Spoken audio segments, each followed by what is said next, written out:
Make your future. 미래 채널 마이앤.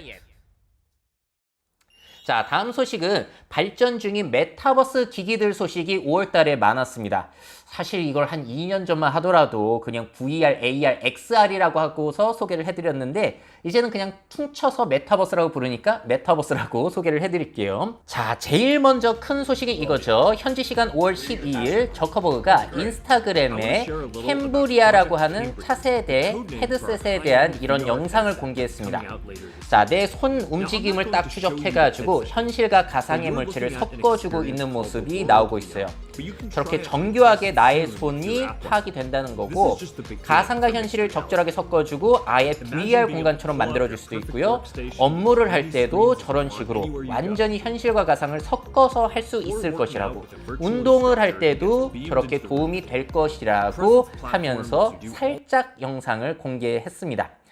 자, 헤드셋에 대한 세부 정보 공개는 아직까지 안 되어 있고요. 자, 근데 이 관계자에 따르면 화질은 어떻냐? 최신 품질의 홈 비디오 수준의 화질이기 때문에 우리가 그냥 맨눈으로 세상을 보는 것과는 좀 차이가 있다라는 솔직한 그런 인터뷰 내용이 있기도 했어요. 자, 근데 이 헤드셋에서 기대되는 점은 또 뭐가 있냐면 높은 현실 물체 인식률. 그래서 주변에 있는 가구라든지 여러 가지 지형들을 잘 파악해가지고 현실과 가상을 아주 적절하게 혼합해주는 기능이 뛰어날 것이다 라는 것이 기대되는 점입니다. 자, 올 하반기에 출시될 예정이라고 얘기가 나오는데 가격은 꽤나 비쌀 것이라고 얘기가 나오고 있죠. 실제로 나오면 진짜로 한번 써보고 싶은 제품인 것 같아요. 자, 근데 저는 이 시연 영상을 보면서 참 이게 애매하더라고요. 자, 우리가 현실과 가상을 섞는 머지드 리얼리티 아니면은 익스텐디드 리얼리티, MR, XR 이렇게 부르고 있는데 어떤 방식이 나을까요? 자, 캠브리아 같은 경우에는 카메라를 이용해서 세상을 찍고 그 영상을 앞에 있는 디스플레이에 아예 보여주는 방식이고, 홀로렌즈라든지 매직리프 같은 경우에는 반투명 렌즈 방식이기 때문에 실제 세상을 보면서 가상의 물체를 섞어주는 방식이에요. 자, 우리가 흔히 알고 있는 홀로렌즈 같은 경우에는 단점이 뭐냐면은 반투명이다 보니까 조금 렌즈가 어둡거든요. 그리고 선명하게 가상의 물체가 섞이지 않는다라는 단점이 있습니다. 자, 반면에 캠브리아처럼 카메라로 찍는 시스루 방식이라고 하더라고요. 근데 이게 웃기는 게 뭐냐면 세상을 그냥 보면 되는데 카메라로 찍은 영상을 통해서 세상을 본다라는 조금 특이한 점이 있어요. 대신 현실과 가상이 가장 선명하게 섞일 수 있는 방식이기는 하죠.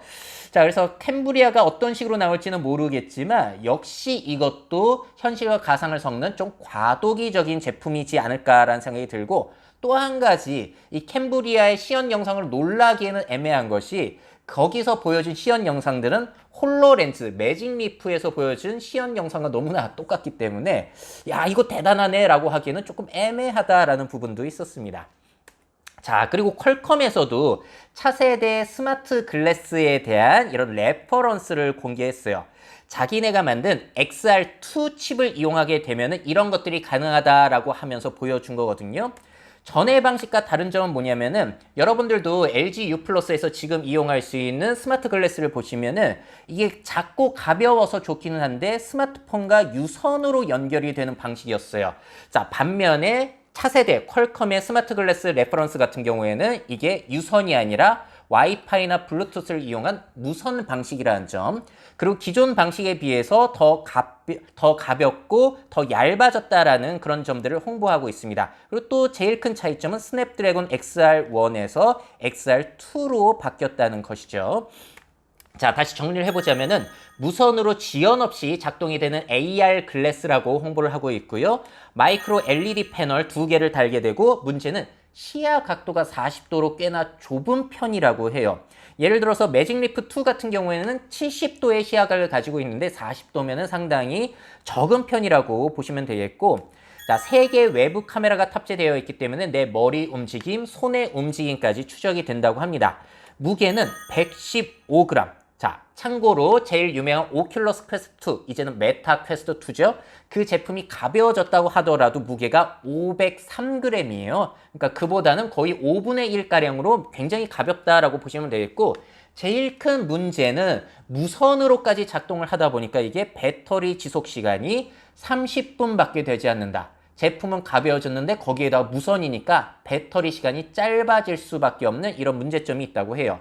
자, 이거는 레퍼런스이기 때문에 실제 제조사에서 이걸 레퍼런스로 제조를 했을 때는 또 다른 형태로 나올 수는 있으니까 한번 기대해 보시면 좋을 것 같습니다. 자, 다음은 카네기 멜론 대학 퓨처 인터페이스 그룹에서 공개한 기술인데요. 초음파를 사용자 입에 쏴가지고 진동을 느끼게 하는 거예요. 입술, 치아, 혀까지도 그 진동을 느끼게끔 위쪽에서 쏴주고 있는 겁니다. 그러면은 거미줄이 붙었을 때 이렇게 훑는 느낌을 줄 수도 있는 거고요. 또 거미가 이렇게 붙었다? 거기에서 이렇게 간질간질하는 느낌을 줄 수도 있다는 거죠. 이러면 진짜 거미 붙은 느낌이 날 것 같고, 물줄기는 세니까 이런 식으로 토독토독토독 하면서 자극을 주기도 하고요. 커피를 마실 때 입술에 닿는 느낌, 이건 집중적으로 이제 공략을 해주는 거죠, 그 부위에. 자, 담배를 물 때도 담배를 입술에 갖다 놓은 그쪽에 초음파를 쏴가지고 진동을 느끼게 해준다는 겁니다. 자, 심지어 이도 닦을 수 있다는 거예요. 치카치카 하는 느낌이 자, 저 치아의 양쪽으로 진행이 되는 거고, 입술을 훑는 기능이라든지 그런 것들도 다 되기 때문에 바람을 느낀다든지 아니면 저렇게 부딪혔을 때 세게 진동을 준다든지 이런 것들이 가능해진다는 겁니다. 자, 근데 이렇게 보면은 많이 진정이 있는 것 같지만 한 참가자의 소감에 따르면은 촉각 효과가 분명히 있기는 한데 우리가 예상하던 감각과는 다르기 때문에 부력화음 효과가 나가지고 뭔가 좀 이질적인 느낌을 많이 받았다고 해요. 예를 들어서 뜨거운 커피를 마시는 느낌을 우리가 생각을 할 때는 따뜻한 거 이렇게 딱 붙는 느낌이 들 텐데, 물이 들어오는 느낌. 근데 그냥 초음파로 이렇게 진동만 주다 보니까 그 이질감 때문에 차라리 없는 게 나을 수도 있다는 거죠. 자, 또 똑같은 카네기 멜론 대학 퓨처 인터페이스 그룹에서 공개한 기술인데요. 자, 우리가 전신 트래킹을 하려면 몸에 센서를 착용하거나 카메라 센서를 방에 부착을 해야 되는데, 그게 아니라 컨트롤러 위아래에 카메라를 달아 놓은 거예요. 그래서 나의 전신 포즈를 저렇게 컨트롤러에 있는 카메라가 인식을 하고 있는 모습입니다. 자, 그래서 뭐까지 가능하냐? 저렇게 포즈대로 장애물을 통과하는 게임도 가능하다라고 결과물을 공개하고 있어요. 자, 인기 있는 비트 세이버가 아니라 비트 세이버, 발로 물체를 깨부시는 이런 것까지 가능하다라는 것을 공개를 했습니다. 이 기술 이름을 컨트롤러 포즈라고 붙이고 있는데요. 앞으로 추후에는 질병 후유증으로 이 재활치료가 필요한 환자들에게도 사용될 수 있다라는 기대감을 내놓고 있는데, 문제는 또 뭐가 있냐면은 컨트롤러에 또 카메라를 달아놓고 있잖아요. 그러다 보니까 더 많은 전력이 필요해져서 배터리가 빨리 닳는 그런 문제점이 아직까지는 해결 과제라고 하고 있습니다. 자, 그래도 계속해서 감각을 느끼게 해주고 전신 트래킹을 해주는 것들을 계속 개발을 해가고 있고요. 자, 이거는 예전부터 우리가 알고 있던 거죠. 전신 움직임을 추적할 수 있는 트레드밀. 자, 캣 VR사에서 새로운 VR 트레드밀 C2를 공개했습니다. 자, 저렇게 게임을 하게 되면 얼마나 실감이 나겠습니까? 위아래 점프하는 것도 가능하고 저렇게 각도도 반영이 되고요. 앉는 의자까지 있다고 해요. 자, 저거 꽤나 편리하겠죠. 360도 돌아가기도 하고. 또 제일 큰 장점은 뭐가 있냐면은 걷기 지연 시간이 10ms라 바로바로 반영이 된다고 합니다. 지연 시간이 계속 줄어들고 있는 거예요. 자, 그래서 빨리 뛰거나 하는 것도 가능하고 쪼그려 앉아서 쏘는 것도 가능하고 점프를 뛰거나 그런 게 다 저 한 기기에서 가능하다는 거예요. 또 제가 재밌게 본 것은 의자가 있기 때문에 앉아서 비행기를 조종한다든지 하는 것도 가능하다는 겁니다. 야, 저거 집에 하나 있으면은 운동 효과라든지 여러 가지 게임에 있어서 진짜 재미나게 할 수 있을 것 같아요.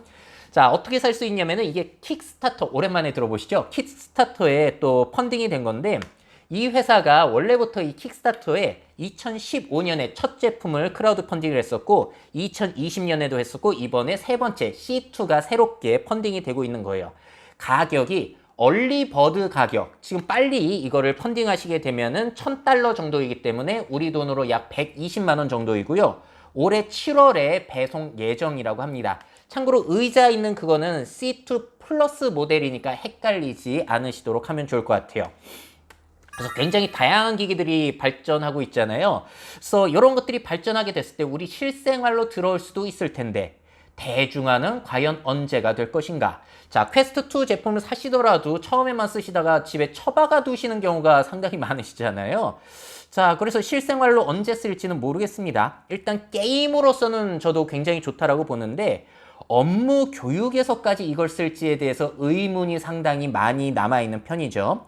사람들이 이렇게 머리에 쓰고 그리고 트레드밀까지 올라가서 집이나 사무실에서 이렇게 일을 하거나 교육을 받을까? 너무 답답하지 않을까라는 생각이 있는데 어떻게 될지는 한번 지켜보시죠.